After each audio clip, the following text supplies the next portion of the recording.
The Geiger counter's frantic clicking cut through the Nevada desert silence like machine gun fire. Special Agent David Hartley pressed the device closer to the abandoned farmhouse, watching the needle spike into the red zone as he approached what locals called the nursery. This wasn't just another Cold War cover-up story. This was about children born with eyes that glowed in photographs, skin so translucent you could see their hearts beating, and a bloodline that survived what should have killed them all. The Morrison family had vanished from official records in 1953. The same year, Operation Upshot Knothole detonated 11 nuclear devices just 40 miles southeast of their remote Nevada ranch. While other families in the blast radius either died or fled, the Morrisons made a different choice. They went underground, literally. Using mining equipment salvaged from abandoned silver claims, Patriarch Samuel Morrison carved a network of tunnels beneath his property deep enough to shield his pregnant wife and 3 young children from the radioactive storms that painted the sky green for weeks. The first sign something had gone wrong came 18 months later, when postman Earl Hutchins spotted movement in the Morrison farmhouse windows. Pale figures that seemed to drift rather than walk. Children who appeared to be watching him from the darkness, their faces pressed against glass. But when he looked directly at them, they vanished like smoke. Before we dig deeper into what the Atomic Energy Commission tried to bury in classified files, I want to know where you're watching from right now. What time is it in your part of the world? Drop a comment below and let me know. And if stories about the hidden costs of nuclear testing fascinate you, hit that like button and subscribe, because what you're about to hear has been locked away in government vaults for over 70 years. The underground shelter the Morrisons built wasn't just a basement. Mining records from 1928 show the property sat atop an extensive network of natural caves, originally formed by underground springs that had carved limestone passages deep into the bedrock. Samuel Morrison, a former hard rock miner from Colorado, understood geology well enough to know these caves would provide natural radiation shielding. What he didn't understand was how prolonged exposure to even trace amounts of fallout would affect developing human tissue. The family emerged periodically during the first year, always at night, always briefly. Gas station attendant Frank Novak in nearby Goldfield reported selling supplies to a man who matched Samuel Morrison's description as late as December 1954. But the man's hair had fallen out completely, and his skin had taken on an almost gray transparency that made Frank's hands shake as he counted the money. Something was changing in those caves. The children were the most affected. Medical journals from the era document how developing nervous systems absorb radiation at rates 30 times higher than adult tissue. But the Morrison children weren't just absorbing it, they were adapting to it. Ranch hand Miguel Santos, working cattle on adjacent property, swore he saw Morrison kids playing in their yard one moonless night in spring of 1955. He described them as moving with an unnatural fluid, grace, and their eyes reflecting light like animal eyes, but brighter. Much brighter. From a classified AEC field report dated June 15, 1955, investigated reports of luminescent phenomena at Morrison property. No direct contact made with subjects. Radiation levels remain elevated. Recommend continued observation. The government knew. They were watching, but they weren't intervening. What happens when an entire family adapts to survive in conditions that should have killed them? What genetic changes occur when children grow up breathing air thick with radioactive particles, drinking water filtered through contaminated limestone, eating food grown in poisoned soil? The Morrison family was about to become an involuntary experiment in human mutation, conducted not in a laboratory, but in the caves beneath the Nevada desert. But the most disturbing reports were yet to come. The screaming stopped at exactly 3:17 a.m. on November 12, 1956. Sheriff Tom Bradley had been monitoring radio chatter from his patrol car when the call came in about unearthly wailing, echoing from the Morrison property across the valley. This was the night the last normal Morrison child died, and the first truly changed one was born. Deputy Sheriff records show Bradley arrived at the property boundary but refused to cross onto Morrison land after his flashlight beam caught movement in the farmhouse windows. Figures that seemed to bend and flow like liquid mercury, casting shadows that moved independently of their bodies. He radioed for backup that never came. By 1956, local law enforcement had received unofficial orders to avoid the Morrison ranch entirely. The birth had taken place 30 feet underground, in a chamber Samuel Morrison had carved from solid rock and lined with lead sheeting salvaged from abandoned X-ray equipment. His wife Martha had been pregnant when they first retreated to the caves. This fourth child had gestated entirely underground, developing in an environment saturated with low-level radiation that would have been lethal to surface dwellers. The deep ones were coming. Martha Morrison's labor lasted 18 hours, attended only by her eldest daughter, 13-year-old Rebecca, whose own transformation was already well advanced. Rebecca's hair had fallen out in clumps during her 12th birthday, revealing a scalp so translucent you could see the blue-black network of veins pulsing beneath. Her fingernails had grown long and brittle, more like claws, and her teeth had begun falling out, only to be replaced by sharper, whiter ones that seemed to glow with their own internal light.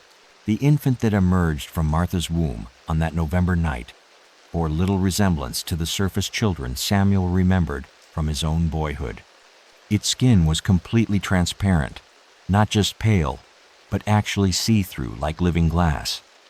Every organ, every vessel, every bone was visible in perfect detail. The child's eyes, when they opened, emitted a soft green luminescence that bathed the cave walls in an otherworldly glow. From Martha Morrison's diary, recovered 19 years later, he is beautiful and terrible, like looking at God's blueprint for what we might become. Samuel weeps, but I know this child will survive what killed the world above. The baby thrived in conditions that would have killed a normal infant within hours. It nursed hungrily, grew rapidly, and by its first birthday could navigate the tunnel system with an instinctive understanding of depth and direction that amazed even Samuel. The child seemed to absorb radiation the way plants absorb sunlight, converting it into energy that made its skin glow brighter with each passing month. But the transformation wasn't limited to the newborn. The entire family was evolving. Samuel's mining experience had taught him to recognize different types of rock and mineral deposits. The limestone caves beneath his property contained unusually high concentrations of uranium ore, deposits that had been accumulating radioactive material for thousands of years. Living in direct contact with these walls, breathing air filtered through radioactive stone, drinking water that percolated through uranium-rich sediment, the Morrison family was receiving doses of radiation that should have killed them within weeks. Instead, they adapted. The human body contains repair mechanisms that can handle small amounts of radiation damage. But when those systems are overwhelmed, they either fail catastrophically or, in extremely rare cases, mutate to become more efficient. The Morrison family had stumbled into an evolutionary bottleneck, and their bodies were finding new ways to survive. How many generations can a bloodline withstand direct exposure to atomic fallout before it becomes something else entirely? The Morrison family was about to provide an answer no scientist had ever wanted to discover. But their isolation was ending, whether they wanted it to or not. The first confirmed surface sighting occurred during the summer of 1958, when traveling salesman Roy Templeton's Buick broke down on Highway 95, 3 miles from the Morrison property. Engine trouble had stranded him overnight in the desert, and he'd made camp beside his disabled vehicle rather than attempt walking to town in the dark. What he saw moving through the sagebrush that night would haunt his dreams for the next 30 years. This wasn't just another UFO story from the atomic age. This was contact with something that had once been human, but was becoming something entirely different. Templeton described tall, impossibly thin figures gliding between the desert shrubs with movements that defied normal human anatomy. Their limbs seemed to bend at joints that shouldn't exist, allowing them to compress their bodies, to squeeze through spaces barely wide enough for a child, then extend to full height like expanding telescopes. Most disturbing were their faces, completely hairless, with skin so transparent that their skulls were clearly visible, and eyes that glowed with the soft green light of radium watch dials. The figures circled his campsite for nearly an hour, always staying just at the edge of his flashlight beam. When he tried to approach them, they would vanish into the darkness with impossible speed. When he retreated to his car, they would reappear, closer than before, studying him with the curiosity of scientists examining a specimen. From Roy Templeton's statement to Nevada State Police, filed July 23, 1958. They moved like smoke, given shape, like shadows that had learned to walk upright. When one of them tilted its head at me, I could see its brain pulsing inside its skull, lit up like a Chinese lantern. The underground had come to the surface, but Templeton's encounter was just the beginning. Throughout the late 1950s, reports began trickling in from across the region.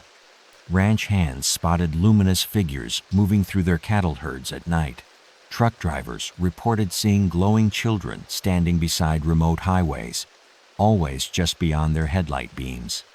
Campers woke to find strange handprints on their tent walls, prints with two long fingers that left traces of phosphorescent residue. The Morrison family had grown. Martha had given birth to 2 more children in the underground chambers, each more adapted to their radioactive environment than the last. The younger children showed even more dramatic mutations. Skin that was not just translucent, but actually luminescent.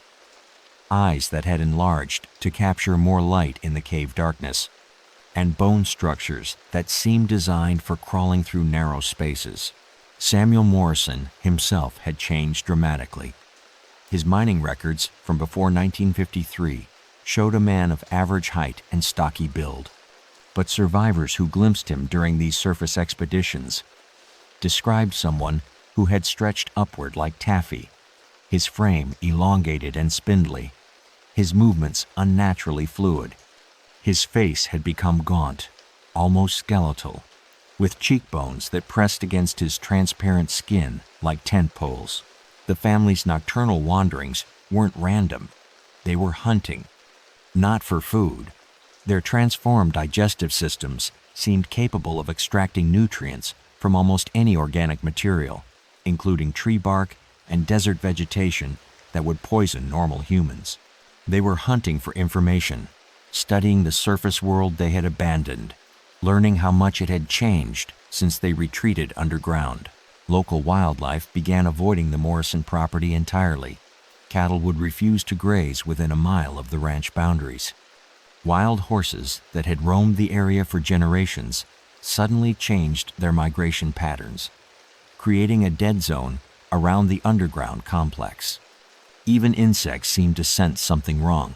The area became eerily quiet, devoid of the cricket songs and coyote calls that echoed across other parts of the desert. Why would an entire ecosystem recoil from a single family? What kind of changes had occurred in those caves that even animals could sense the wrongness radiating from beneath the earth? The answer lay in the chemistry of mutation itself, and the Morrison family's transformation was far from complete.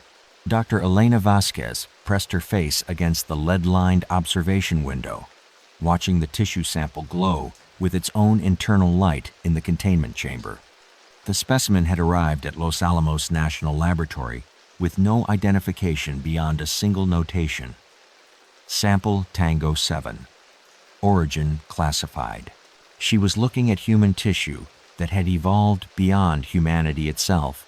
This discovery would revolutionize everything scientists thought they knew about radiation adaptation if the government ever allowed her findings to see daylight. The tissue sample exhibited properties that challenged basic biological principles. Normal human cells die when exposed to radiation levels above 50 Roentgens. This sample was thriving in an environment of over 3,000 Roentgens per hour, actually feeding on the radioactive energy, like a plant feeds on sunlight. More disturbing still, the cellular structure showed signs of controlled mutation, as if the DNA itself was directing its own transformation. Vasquez had spent 15 years studying radiation effects on biological systems, but this specimen defied every model she had developed. The cells weren't just surviving radiation damage. They were incorporating radioactive isotopes into their basic structure, creating living tissue that was part organic matter, part nuclear material. From her classified research notes, dated September 11, 1959, subject cells demonstrate unprecedented plasticity.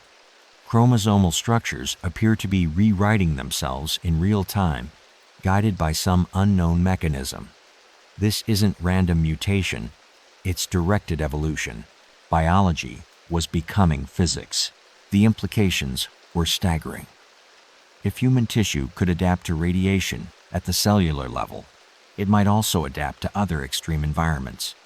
Vasquez theorized that the Morrison family's prolonged underground existence had triggered dormant evolutionary pathways, activating genetic switches that had remained unused since humanity's earliest ancestors crawled from primordial caves. But the changes weren't limited to radiation resistance. Analysis of the tissue sample revealed modifications to nervous system function that would have enhanced sensory perception far beyond normal human ranges. The optic nerve structures were enlarged and modified to detect electromagnetic radiation across a much broader spectrum. The auditory processing centers showed development that would allow hearing of ultrasonic frequencies. Most remarkably, entirely new neural pathways had developed that seemed designed for echolocation, like the sonar systems used by bats. The Morrison family was becoming something designed for life in absolute darkness. Meanwhile, surface encounters with the family were becoming more frequent and more disturbing. Highway Patrol Officer Janet Pierce reported a traffic stop gone wrong in October of 1959 when she pulled over what appeared to be a broken-down truck on a remote stretch of desert highway. The driver who emerged from the vehicle moved with such fluid, unnatural grace that Pierce initially thought she was watching someone in a full-body costume. The man's skin was so translucent that she could see his circulatory system pumping luminescent blood through visible veins. When he spoke, his voice carried harmonics that seemed to resonate in frequencies below normal human hearing, creating a vibration that Pierce could feel in her bones. Most unsettling were his eyes, enlarged pupils that reflected her flashlight beam like mirrors, accompanied by an inner glow that pulsed in rhythm with his heartbeat. From Officer Pierce's incident report, subject claimed to be Samuel Morrison, listed vehicle registration to property in blast zone. When I requested identification, subject produced documents that appeared genuine but felt wrong to the touch. Paper that was too smooth, ink that seemed to move when I wasn't looking directly at it. The encounter lasted less than 10 minutes. Morrison claimed his truck had overheated and he was waiting for it to cool down. Pierce found no mechanical problems when she inspected the vehicle, but noticed that the metal hood was warm to the touch despite the cool desert evening. As Morrison drove away, she realized the truck had been running without headlights, yet the driver had navigated perfectly along the dark highway. What kind of vision allows navigation in complete darkness? How do human eyes adapt to function more like radiation sensors than optical instruments? The Morrison family was providing answers to questions science hadn't known how to ask, but those answers were becoming increasingly difficult to contain. Colonel James Mitchell adjusted his binoculars as the unmarked observation post settled into another 12-hour shift, 48 hours after establishing permanent surveillance of the Morrison property. Through the reinforced bunker windows, heat signature cameras tracked movements in the underground complex, while Geiger counters registered radiation levels that would have liquefied normal human tissue. The Atomic Energy Commission had decided the Morrison family posed a potential threat to national security, but termination wasn't an option when the subjects might hold the key to human survival in a post-nuclear world. This wasn't just about containing a family of radiation-adapted mutants. This was about understanding whether they represented humanity's future or its replacement. Mitchell's team had been monitoring the Morrisons for 8 months, using equipment originally designed for tracking Soviet nuclear submarines. The family's underground movement patterns showed remarkable organization, with different family members maintaining regular patrol schedules through tunnel networks that extended far beyond the original cave system. Seismic sensors detected ongoing excavation, suggesting they were still expanding their subterranean domain. Most concerning were the birth patterns. Thermal imaging had detected at least 3 more pregnancies since surveillance began. The Morrison bloodline was growing, and each new generation showed increasingly radical adaptations to their environment. From classified AEC briefing memo, dated March 7, 1960, subject family demonstrates unprecedented radiation tolerance. Recommend immediate capture for scientific analysis. Alternative: consider subjects as potential assets for lunar or deep space exploration programs. They were planning to weaponize the mutations. The space race was heating up, and NASA was desperate for solutions to the radiation exposure problem that plagued long-duration space missions. Astronauts could survive only brief periods beyond Earth's protective magnetosphere before accumulating lethal doses of cosmic radiation. But if human beings could be adapted to thrive in high radiation environments, it might unlock unlimited space exploration possibilities. The Morrison family had become living prototypes for humanity's expansion into hostile environments. The government wanted to study them, clone them, and potentially breed them like laboratory animals to create a radiation-resistant subspecies. But the family had other plans. Ground-penetrating radar revealed that the Morrison tunnel system now extended over 2 square miles, with multiple entrances scattered across the desert floor.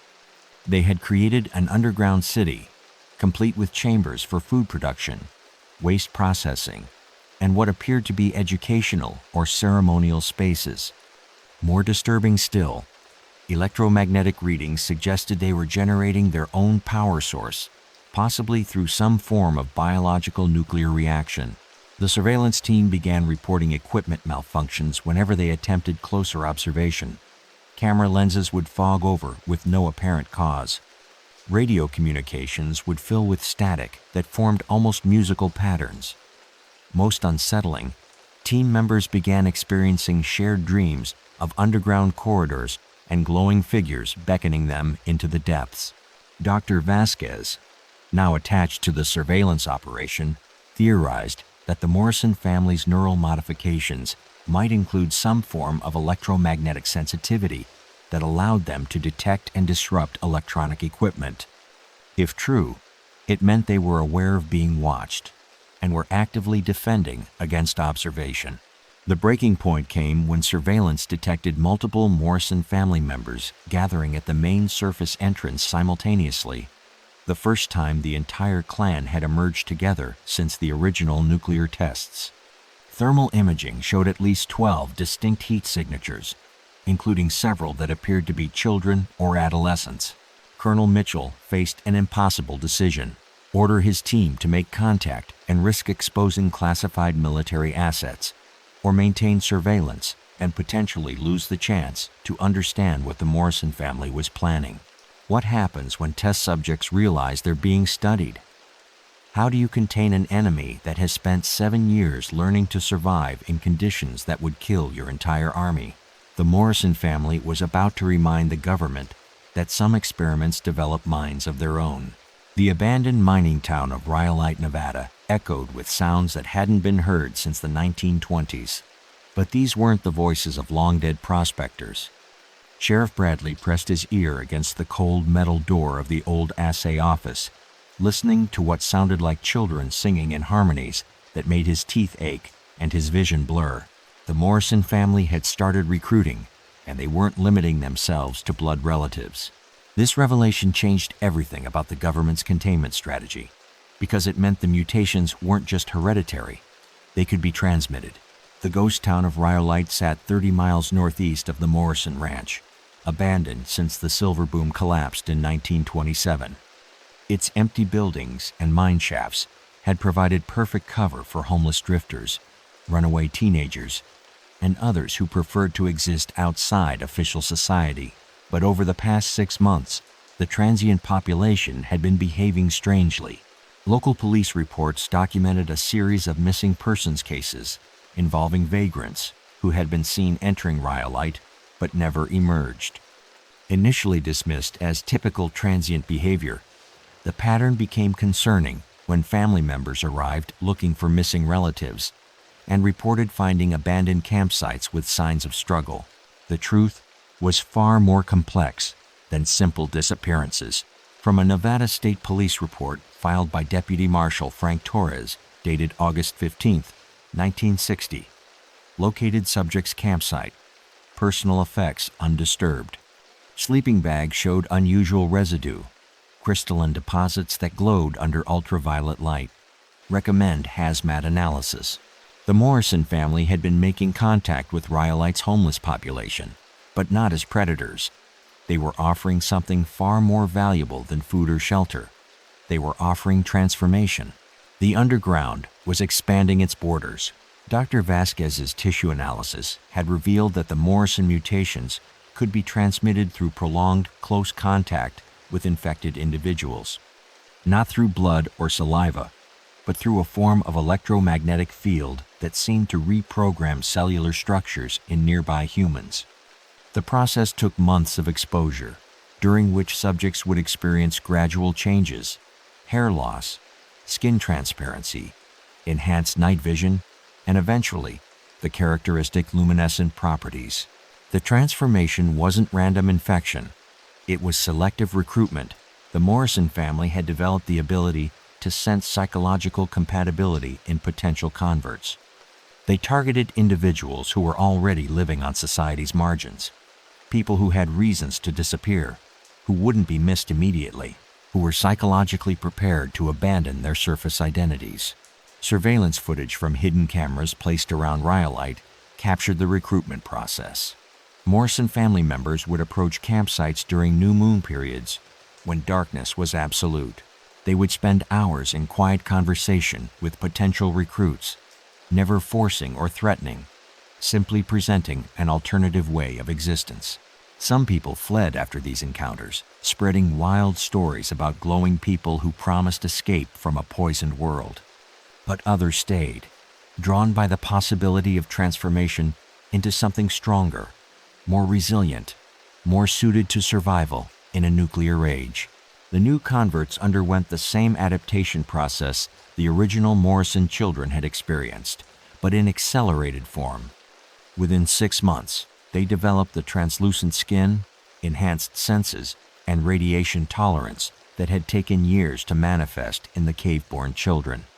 More importantly, they retained their adult intelligence and memories, making them far more dangerous than the original family members who had been shaped by underground isolation.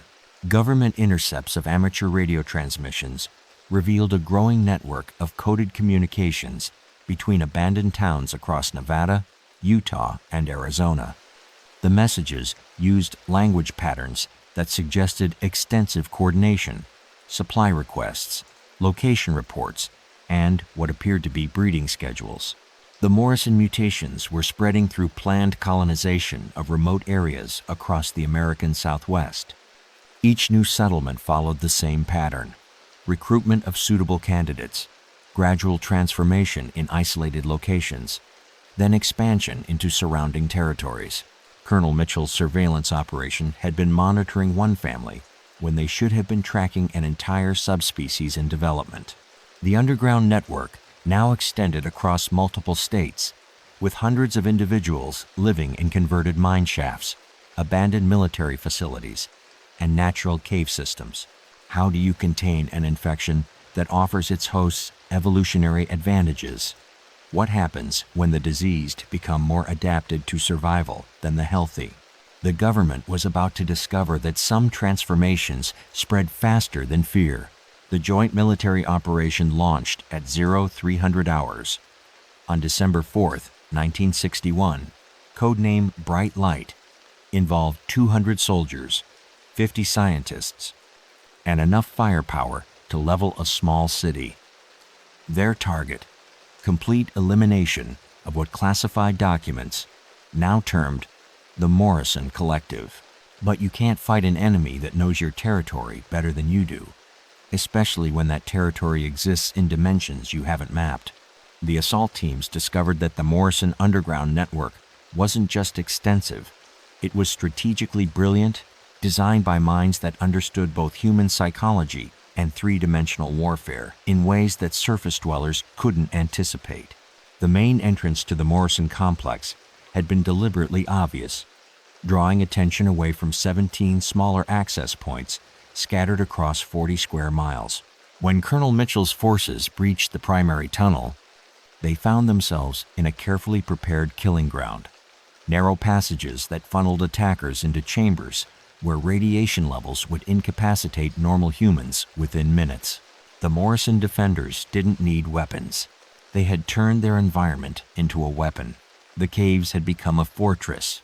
Soldiers wearing the heaviest radiation suits available could operate for only 20 minutes before their equipment failed, or their bodies began showing signs of radiation sickness.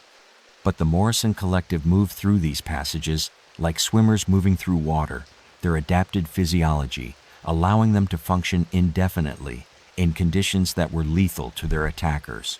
From the classified after-action report filed by Captain Robert Hayes, enemy forces demonstrated superior knowledge of tunnel systems.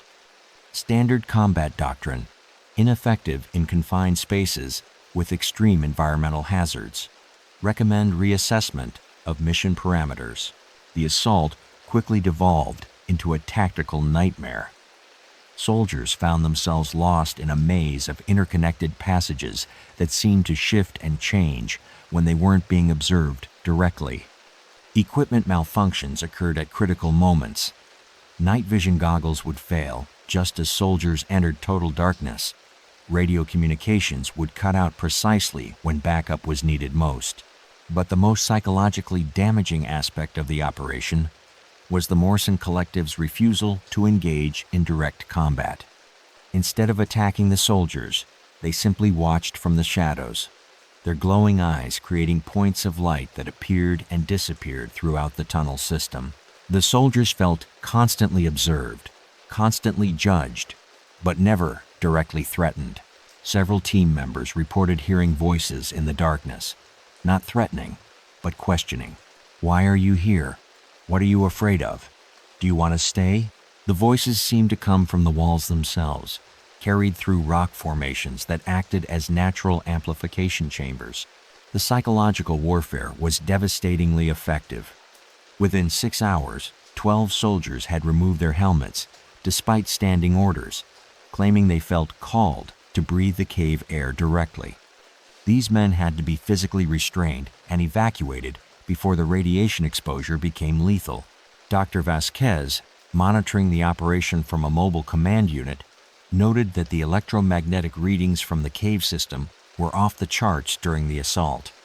The Morrison Collective seemed to be generating some form of coordinated energy field, possibly using their modified nervous systems as biological transmitters. "They're not just individuals anymore," she reported to Colonel Mitchell.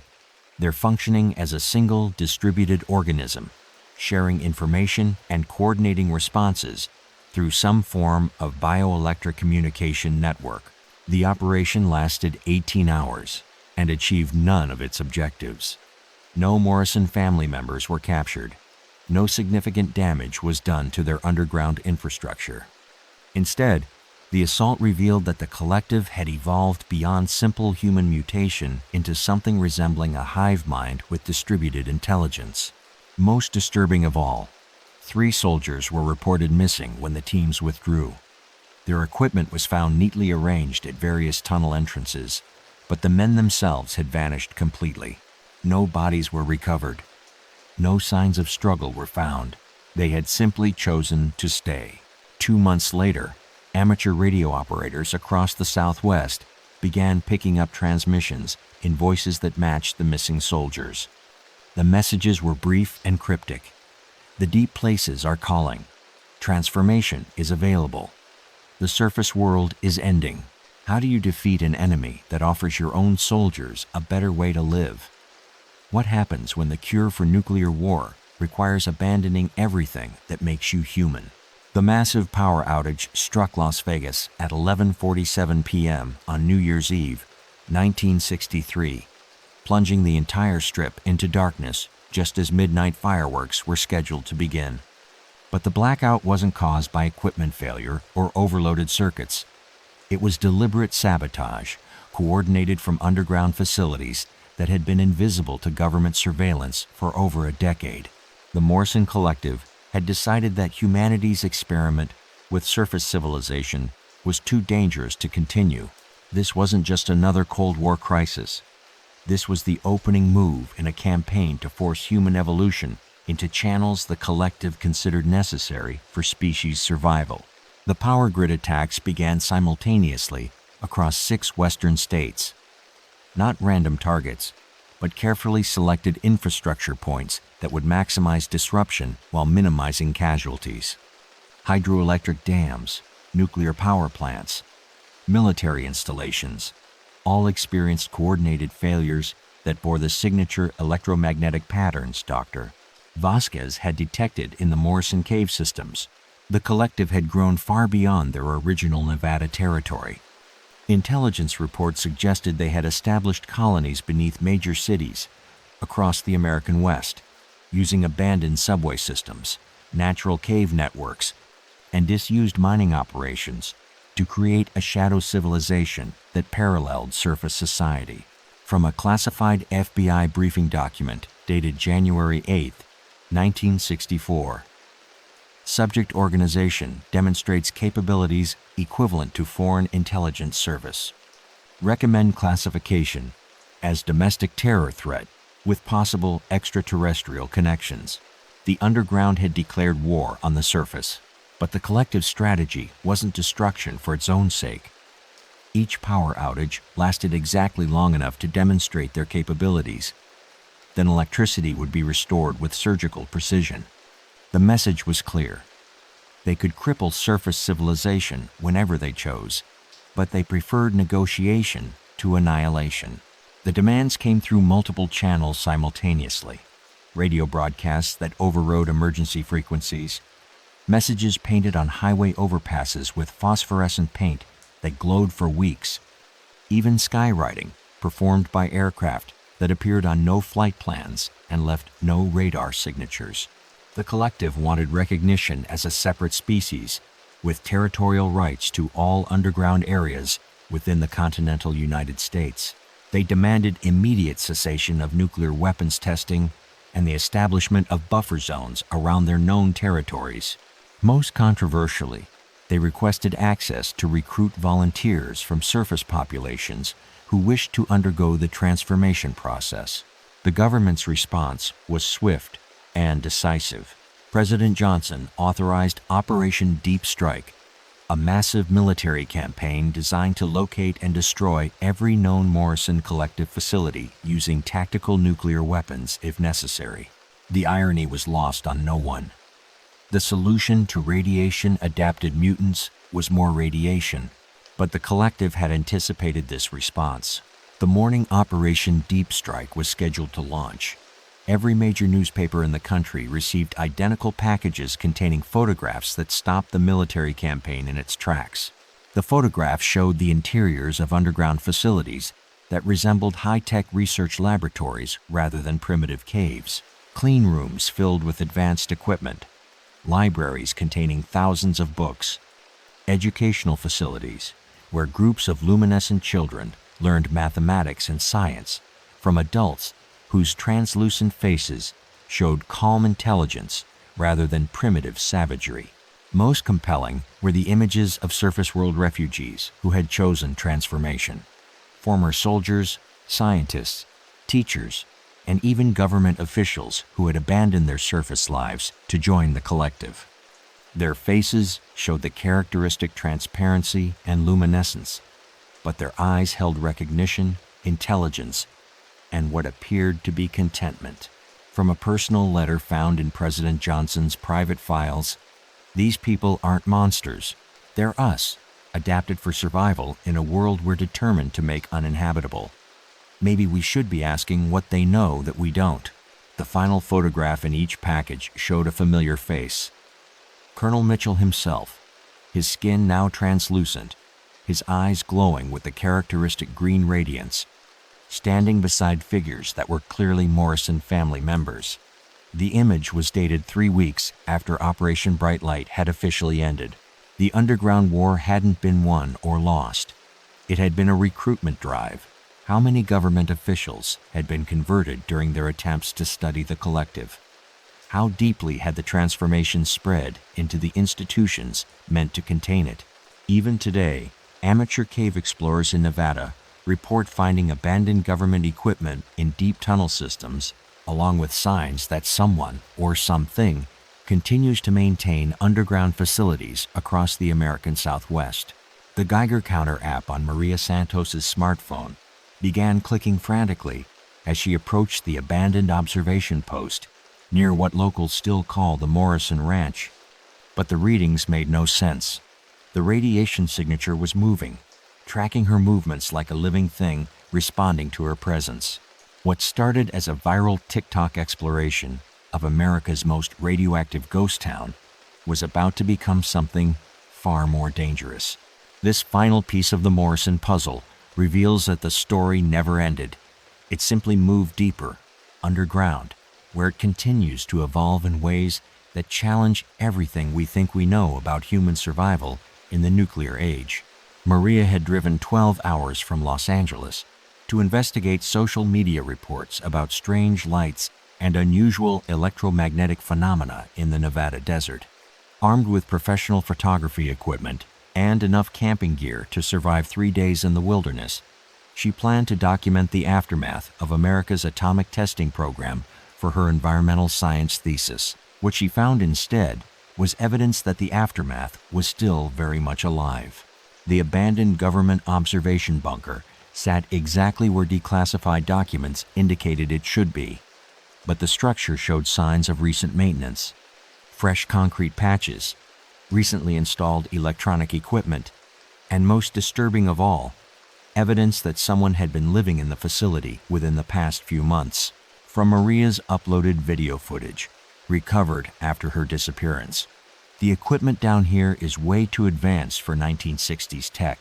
This stuff looks like it belongs in a science fiction movie, and it's still running. How is it still running? The collective never stopped evolving. The underground facilities Maria documented showed technological advancement that seemed impossible for an isolated population living in cave systems. Solar panels that operated efficiently in complete darkness, computers that functioned without visible power sources, communication equipment that could penetrate miles of solid rock. The Morrison Collective had developed technology based on principles that surface science hadn't discovered. But the most significant finding was biological rather than technological. Maria's video showed clear evidence of new generation Morrison Collective members, children and young adults whose adaptations went far beyond the original family's radiation tolerance. These individuals demonstrated capabilities that bordered on supernatural, the ability to see electromagnetic fields as visible light, hearing that could detect conversations through solid rock, and most remarkably, what appeared to be limited telepathic communication between collective members. The collective had spent 60 years perfecting human adaptation for survival in extreme environments. They weren't just radiation resistant anymore. They were becoming something that might survive in space, in deep ocean trenches, or in underground environments that could shelter them through nuclear winter. Maria's final video transmission, uploaded automatically to cloud storage when her phone lost signal, showed her in conversation with figures whose faces glowed with the characteristic Morrison luminescence. But these weren't the primitive cave dwellers government reports had described. They spoke with calm intelligence about surface world politics, climate change, and the ecological damage caused by nuclear testing. From the final video segment, they're not hiding from us. They're waiting for us to understand that we're going to need their help They've been preparing for the end of the surface world, and they want to save as many people as they can. The video cuts off abruptly, but cellular tower records show Maria's phone continued transmitting location data for another 18 hours as it moved through underground passages that extended far beyond any known cave system. She was never seen again, but her social media accounts continued posting for 3 more months. The messages were brief, cryptic, and accompanied by photographs taken in locations that couldn't be identified by geological experts. The final post, uploaded on exactly the anniversary of the first nuclear test at the Nevada test site, contained a single image: Maria herself, her skin now bearing the telltale transparency of collective membership, standing beside figures that could only be the Morrison family. She was smiling. Recent satellite imagery of the Nevada test site shows unusual heat signatures in areas that should be geologically inactive. Seismic monitoring stations detect regular low-frequency vibrations that seem to originate from deep underground sources. Most puzzling, radiation levels in some areas are actually decreasing, as if something is actively cleaning up the contamination left by decades of nuclear testing. Local ranchers report that wildlife is returning to areas that have been dead zones since the 1950s. Plants are growing in soil that should be poisoned for centuries. Springs that dried up after the atomic tests are flowing again, their water testing cleaner than it was before the bombs. Something is healing the desert from below, using methods that surface science can't explain or replicate. Even now, social media influencers and urban explorers continue disappearing in the Nevada desert, drawn by stories of glowing figures and underground cities. Some are found days later, confused and disoriented, claiming they were lost and can't remember how they survived without food or water. Others are never seen again, though their online accounts sometimes continue posting photos from locations that officially don't exist. The Morrison Collective isn't hiding anymore. They're recruiting, and every nuclear crisis, every environmental disaster, every sign that surface civilization is failing, brings them closer to revealing themselves completely. In a world facing climate change, nuclear proliferation, and ecological collapse, the question isn't whether the Morrison Collective will emerge from their underground kingdom. The question is whether humanity will be ready to accept the help they're offering, even if that help requires becoming something we no longer recognize as entirely human. We're only scratching the surface. The next case is even darker. Subscribe before it drops.